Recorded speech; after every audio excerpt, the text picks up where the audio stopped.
VSC সিরিজের তৃতীয় ক্লাসে তোমাদের সকলকে স্বাগত। আর তৃতীয় ক্লাসে আমরা শুরু করছি আমাদের অধ্যায়ের দ্বিতীয় চ্যাপ্টার। তো দ্বিতীয় চ্যাপ্টার থেকে আমরা আজকে আলোচনা করব বেশ কয়েকটি এমসিকিউ প্রশ্ন এবং উত্তর। তো যাই হোক, আমরা যদি একটু অধ্যায়ে প্রবেশ করি, অধ্যায়ের প্রথম খণ্ড আকারে আমরা ফরেস্ট রিসোর্সেস আমরা যে অপশনটা পাবো, তো এখানে কিন্তু টোটাল 40খানা আমাদের এমসিকিউ প্রশ্ন এবং উত্তর আছেই, মানে এই পয়েন্টটা থেকে বা এই টপিকটা থেকে। সেই সঙ্গে 20খানা প্রশ্ন সাল এবং প্রকল্প সংক্রান্ত এবং শর্ট নোট ফর রিভিশন, মানে এই যে 40টা এবং এখানে 20খানা যে সাল এবং প্রকল্প সংক্রান্ত এমসিকিউ প্রশ্ন এবং উত্তর, মানে টোটাল 60খানা প্রশ্ন। এই 60টা প্রশ্ন আমাদের এই প্রথম টপিক থেকে পড়তে হবে। আর এই 60টা প্রশ্নকে সংক্ষিপ্ত মনে রাখার জন্য একটা সংক্ষিপ্ত রিভিশন নোটস তৈরি করা হয়েছে। তো আমরা প্রথম টপিকটা আলোচনা করব ফরেস্ট রিসোর্সেস থেকে, দেখব কতগুলো প্রশ্ন এবং উত্তর আমরা আলোচনা করতে পারি।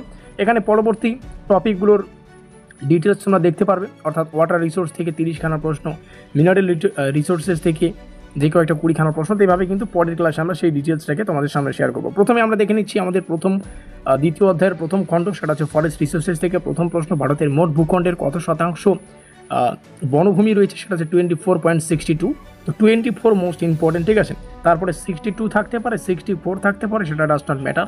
তো 24 যেটা যেখানে দেখবে সেটাই কিন্তু আমাদের সঠিক অপশন। ভারতের কোন রাজ্যে বনভূমির আয়তন সর্বাধিক? মধ্যপ্রদেশ।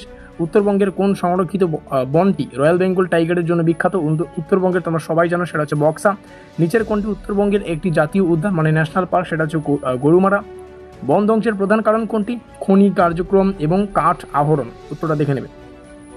বন্যপ্রাণী শিকার বা পয়জিং এর সরাসরি প্রভাব কি? সেটা হচ্ছে জীববৈচিত্র্য হ্রাস। পরবর্তী প্রশ্ন, খনিজ আহরণের ফলে বন এবং আদিবাসীদের উপর কি প্রভাব পড়ে? সেটা হচ্ছে বন ধ্বংস এবং আদিবাসীদের বাস্তুচ্যুত হয়।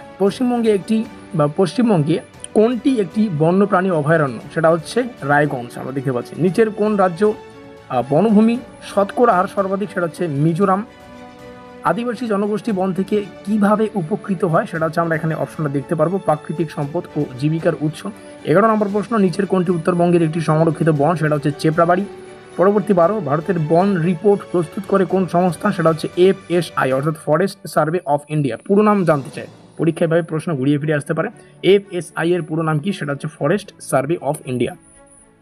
প্রজেক্ট টাইগার কবে শুরু হয়েছিল কোন বছর? 1973 সাল সংক্রান্ত প্রশ্ন, মোস্ট ইম্পর্টেন্ট।